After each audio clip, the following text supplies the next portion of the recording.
If I'm going to run the wheel strategy this week, these are the 5 tickers that are setting up beautifully for it. Yo, what is going on, Premium Chasers? I hope you're having a God-blessed day. Today, every single person that comments down below is going to get the Busy Professionals Wheel Strategy Guide. If you want that full guide, drop a comment down below. I'll personally send that over to you in the comment section. While you're down there, hit that like button and that subscribe button. But guys, today we're going to be talking about the 5 wheel strategy setups that I'm paying attention to this week that are setting up so beautifully. And these aren't just your normal, stocks that everybody here on YouTube is talking about. These are actually real setups, at least that I believe in long term. But let's get into this. Guys, first and foremost, we're heading into earnings season, and you know what that means. Brace for a lot of volatility, if we haven't already had a lot of it, guys. I have a lot of fear in this market right now, considering everybody has extreme greed. When everyone's having extreme greed, I'm having extreme fear. But we have some big earnings coming up this week, and then going into the next week as well. So always make sure you are looking at Earnings Hub. It's a free tool, earningshub.com, no affiliation with them, but it just gives you a great breakdown of some of them. Some of the ones that I'm paying attention to, obviously you guys know I'm boring, I'm slow and steady, I'm that turtle. I'm gonna be paying attention to J&J, I'm paying attention to Bank of America, I'm paying attention to Pepsi, GE, a little bit of Netflix I'm gonna be paying attention to as well. Don't really honestly care too much about it. Charles Schwab, American Express, and that is about it for me, at least this week, and 3M as well. So let's get into the setups that I'm paying attention to this week, guys. First one is Fortinet. As some of you guys know, in a previous life of mine, I worked at a high frequency trading company, and I was doing a lot of IT work. Not a trader, y'all know it. The boy ain't smart enough for none of this nonsense. But there was a lot of stuff that I was involved in, and then post that, did a little bit of IT consulting work. And Fortinet was one of the biggest security providers of different kinds of networking products at that time, and continues to be. But with that said, we are getting a pretty beat up this week, right? I don't know if it's just a pre-earnings situation that's happening. They have earnings reporting here on August 6th, so I'm going to take advantage of this while I can. I am looking at the 90 cash secured puts on this. You could see the spread is kind of tight on the Bollinger Band, yes, but I like Fortinet honestly in the 90s or low 90s.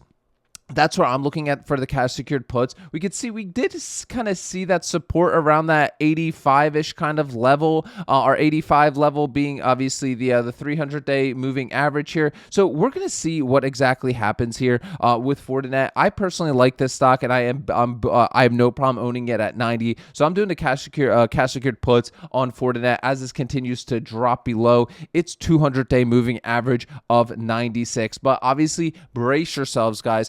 Be careful right now, right? Be freaking careful, right? Don't let your stuff expire during earnings weeks for your company. Take it a little bit step further. If you use Fidelity, it's really nice. On the options chain, it tells you exactly when that earnings actually is going to be. We already know how unpredictable earnings are, guys, right? NVIDIA, double beat earnings, beautiful. But somehow, still, the investors wanted more, and the stock drops, right? Sometimes the earnings are missed, yet the stock goes up. It's all a fugazi, baby. This is the stock market. It's wild. It makes absolutely no sense, right? The more logical you kind of look at some of these things, I swear it's a disadvantage in times. But with that said, be careful with your stuff. If you're using like Robinhood or stuff, the chain won't tell you there, but literally just go to Earnings Hub, go look, and just make sure that your put or your cash or your covered calls don't expire during earnings week or the week after, because you're dealing with a lot of IV crush at that point. All right. So, but with that said, do what you want. I'm not a financial advisor, nor do I even have any idea what I'm talking about. But let's get into stock number 2 that I'm looking at, and this is one of my favorite firewalls, networking, security kind of products out there, and that is Palo Alto Networks.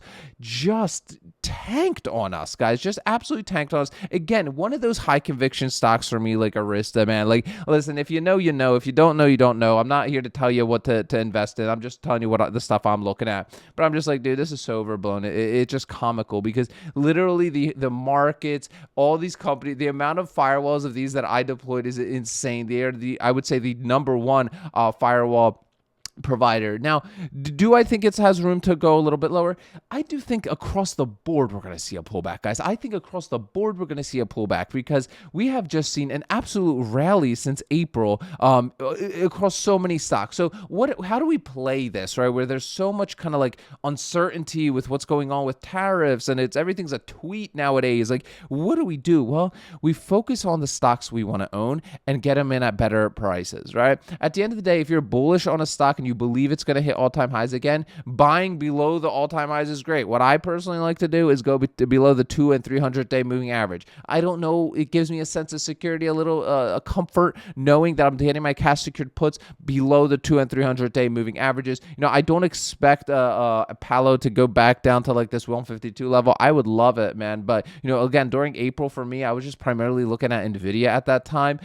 So, again, you kind of build your own routine and your own momentums in this game and stocks that you believe in. You guys know I like these IT firewalls, networking, and security kind of products. That's kind of like my niche. Plus like consumer staples like J&J, Pepsi. I love brands that own like hundreds of brands and products that are in all of our homes. That's kind of like, if you've watched me at all, like that's kind of my stuff. I'm not into the FOMO and stuff like Palantir and stuff like that. Like, I'm missing out gains. Sure, fantastic. But guess what? I got something that you don't have, and that's discipline, okay? A lot of you are jumping into stuff just because somebody on YouTube told you so, and that's a terrifying thing to do. So when you lose money, you got to look at yourself in the mirror on who to blame. All right, let's get it. So number 3 is GitLab, okay?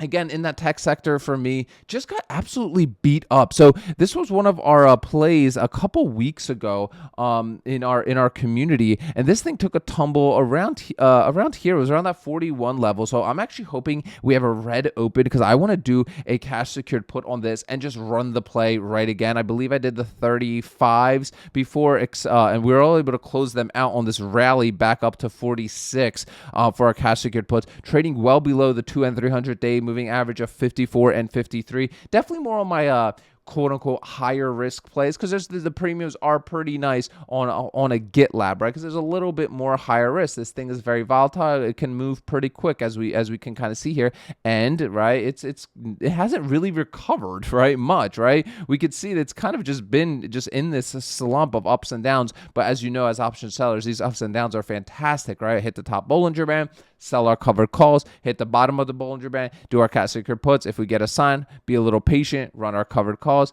rinse and repeat, baby. But we could see down close to 7% here. I'm hoping for a red open. It doesn't really matter. If we work our way down towards this like $40 area, again, I'm going to be doing my cash secured puts. I'm just going to run the play again, exactly what I did before. I believe I did the 35s or the 30s. Doesn't matter. Go look at the Greeks technicals on what that works specifically for your ROI goals.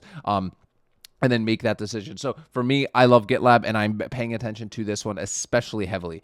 We got to talk about SoFi, right? We got to talk. I know I don't even want to talk about it because we talk about it every single day. It is like the stock of the channel along with Arista. You guys know like SoFi and Arista are like my favorite like my top 2 favorite wheel strategy stocks. Obviously, Arista is a little bit more expensive, so there's more collateral that's tied up, but SoFi is just so fun. It's so fun, but it's starting to be not fun. It's starting to be not fun for me, guys, because I want to do cash secured puts on SoFi, but we are not ping-ponging. We need to get off of this top Bollinger Band roller coaster and just start getting to the arc and start coming down a little bit here. I don't know about you guys, but we need to see a pullback here. This is an insane pre-earnings pop that we're seeing here. Arista is reporting earnings. Is it next week or the week following? I believe it's the 28th, I believe, is SoFi. Let's say, the 29th, right? So before open on the 29th, pay attention. The expectations are high here. What do I think is going to happen? Well, number one, doesn't matter what I think, but here's what I do think. I think this thing is going to beat expectations, right? But it's not going to be enough, and then we're going to see a pullback. That's what I think is going to. That's right, and then we're going to kind of come back down to reality a little bit. What is reality? I'm thinking around 16. I really think we'll be back down around 16 level. I do have some covered calls running for 17.5s. If they get a sign, fantastic. I'll move on. I know that eventually this thing is going to come back down to reality, guys. But this run up scares me, right? Because I love SoFi. I love the company. I'm all in on SoFi with my buy and hold weekly buy and hold portfolio, with my checkings, my savings. I love it. I just really love the platform, but it's starting to it's like that bubble that's now just just getting caught up in trading so above the 200 and 300-day moving averages. Just crazy, guys. Just crazy. Let's get it back down to $9. Let's all get some amens going. Let's get this thing back down to $9, guys. And then lastly is Nvidia.